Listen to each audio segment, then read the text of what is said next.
Yes. So, see the next question, my dear. What is the question is given to you? The work function of a sodium metal is 4.41 multiplied by 10 to the power minus 19 joule. If photons of wavelength 300 nanometer are incident on the metal, the kinetic energy of the ejected electron will be this. देखो क्या बोल रहा है, जैसे हम ये समझते हैं कि ये समझिए मेटेलिक प्लेट है, this is what metallic plate, और यहां से अगर पर्टिकुलर एनर्जी यहां से आ रही है, ई एनर्जी मान लीजिए, और ये इस मेटेलिक प्लेट पे टकरा रही है, तो कहीं ना कहीं अगर इस पर्टिकुलर एनर्जी में थ्रेशोल्ड फ्रीक्वेंसी अगर होती है, मतलब ये उतनी फ्रीक्वेंसी होनी चाहिए कि यहां से अगर इलेक्ट्रॉन को बाहर निकालें, फोटोन्स को बाहर निकालने, इसके लिए इस एनर्जी का जो वैल्यू है वो इसके मेटल के वर्क फंक्शन से क्या होना चाहिए, ज्यादा होना चाहिए। मतलब इसका जो वर्क फंक्शन का वैल्यू क्या होता है, W equal to H nu naught. Yes और नो? मतलब ये जो एनर्जी आ रही है इसमें जो एच न्यू का जो वैल्यू है वो कहीं ना कहीं इससे, इस एच न्यू नॉट मतलब मेटल के वर्क फंक्शन से अगर ज्यादा होगा तो ही क्या कर पाएगा, वो यहां से फोटो इलेक्ट्रॉन को इमिट कर पाएगा, और उसकी काइनेटिक एनर्जी मान लो, काइनेटिक एनर्जी के ही लिख दिया मैंने। तो मतलब कहीं ना कहीं यहां से जो एनर्जी आ रही है ई, इसका काम क्या है, इसका काम यह है कि इतनी एनर्जी होनी चाहिए कि एक तो यहां से फोटो इलेक्ट्रॉन को इमिट करे, मतलब एच न्यू नॉट, प्लस उसको काइनेटिक एनर्जी भी दे, मतलब ये होगा काइनेटिक एनर्जी। आया समझ में आपको? मतलब ये जो एनर्जी यहां से स्ट्राइक हो रही है इसके दो काम है, इसमें इतना एनर्जी होना चाहिए कि एक तो यहां से क्या करे, फोटो इलेक्ट्रॉन को इमिट करे, उसके लिए इस एनर्जी का वैल्यू जो है वो इस वर्क फंक्शन के बराबर होना चाहिए, तभी वो यहां से फोटो इलेक्ट्रॉन को इमिट कर पाएगी।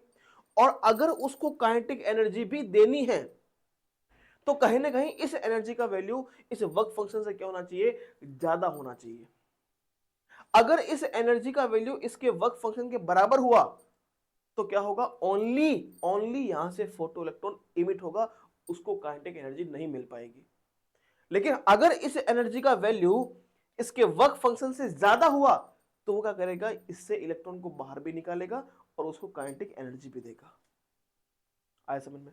तो यहां पे काइनेटिक एनर्जी गिवन है आपको, मतलब कहीं ना कहीं काइनेटिक एनर्जी मिल रही है, तो हमारे हमारे पास फॉर्मूला क्या हो गया, E equal to H nu naught plus क्या हो गया, काइनेटिक एनर्जी हो गया। ठीक है, तो यहां पे ये हो गया आपके पास वर्क फंक्शन, W लिख दूं मैं इसको। तो E की वैल्यू गिवन है आपको, कितना एनर्जी आ रहा है, देखो कितना एनर्जी आ रहा है, देखो यहाँ दिया होगा the photons of the wavelength, हाँ yes, the photons of the wavelength 300 nanometre are incident, मतलब यहां से जो एनर्जी आ रही है उसका वेवलेंथ कितना है, उसका वेवलेंथ है 300 नैनोमीटर, इसका वेवलेंथ है। तो क्या मैं एनर्जी की निकाल सकता हूं वैल्यू, E इक्वल टू क्या होगा, एच सी बाई लैम्डा से अपन E इस एनर्जी का वैल्यू निकाल पाएंगे। ठीक है, निकाल पाएंगे तो निकालेंगे भाई। ठीक है, तो ये यहां से, सॉरी,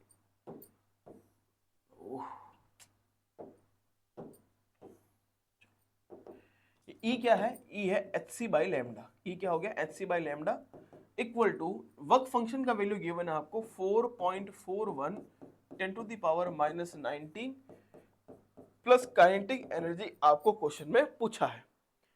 ये एनर्जी निकाल लेते हैं। ई का वैल्यू कितना है भाई, ई का वैल्यू है एच सी बाई लैम्डा, तो एच का वैल्यू गिवन है आपको 6.63 10 to the power minus 34, C का वैल्यू है 3 10 to the power 8 upon lambda given है 300 nanometre 10 to the power minus 9 equal to ये आ रहा है 4.41 10 to the power minus 19 plus क्या आएगा, काइनेटिक एनर्जी आ गया।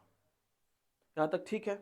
तो इसको मैं सॉल्व कर दूं, ये आ गया 6.63 multiply by 3 multiply by 10 to the power, ये आया माइनस 34, ये आया प्लस 8, ये ऊपर जाएगा तो प्लस 9, और यहाँ पे 10 टू द पावर माइनस 2 आएगा, सॉरी प्लस 2 आएगा, ऊपर जाएगा तो माइनस 2 बन जाएगा, अपॉन में आ गया 3, ओनली 3 बचा। ये 2 नीचे आएगा ना, 10 टू द पावर 2 आएगा, उसको मैंने ऊपर ले लिया, माइनस 2 कर दिया।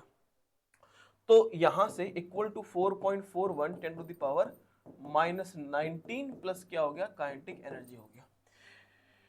तो यहां से अगर हम बात करें तो देखो जरा, ये 3 बार 3 से जा रहा है क्या, ये आ गया 2.21 मल्टीप्लाई बाई 3 मल्टीप्लाई बाई 100 कितना हो गया, देखो भाई ये हो गया 9 और 8 17, 17 में 34 -17 और -9 -19 equal to 4.41 10 to the power -19 plus क्या हो गया, काइनेटिक एनर्जी हो गया।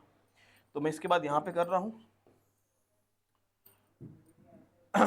तो यहां से आ गया काइनेटिक एनर्जी इक्वल टू, है ना, ये देखो 2.21 मल्टीप्लाई 3 कितना हो गया, ये हो गया 3, ये हो गया 6 और ये 6, 6.63 माइनस 4.41 10 टू द पावर -19, ठीक बात है।